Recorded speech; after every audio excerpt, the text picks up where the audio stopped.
11वीचे प्रवेश यंदाही ऑनलाईन कसा आहे अर्ज, काय लागतील कागदपत्रे, पहा प्रवेशाची संपूर्ण माहिती। इयत्ता 11वीचे प्रवेश यावर्षीही केंद्रीय व ऑनलाईन पद्धतीनेच देण्यात येणार आहेत।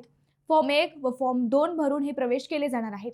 फॉर्म 1 भरण्याची सुविधा त्या महाविद्यालयात ऑनलाईन पद्धतीने सुरू करण्याच्या सूचना शालेय शिक्षण विभागाने दिल्या आहेत। 10वीचा निकाल लागल्यावर फॉर्म 2 भरता येणार आहे।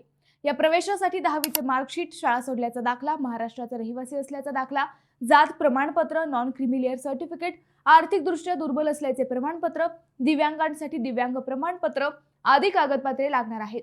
हा प्रवेश 3 फेऱ्यांमध्ये होणार आहे। या प्रवेश प्रक्रियेसाठी केंद्रभूत प्रवेश, संस्थांतर्गत कोटा, व्यवस्थापन कोटा, अल्पसंख्याक कोटा उपलब्ध करून देण्यात आला आहे। या प्रवेश प्रक्रियेसाठी घटनात्मक व समांतर आरक्षणही लागू करण्यात आले आहे। राखीव प्रवर्गाचे विद्यार्थी न मिळाल्यास खुल्या प्रवर्गांना आरक्षण कोट्यातून जागा मिळणार आहे।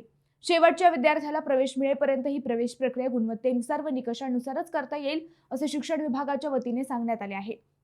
अन्य कोणत्याही पद्धतीने शाळांना प्रवेश प्रक्रिया राबवता येणार नसल्याचे शिक्षण विभागाने स्पष्ट केले आहे।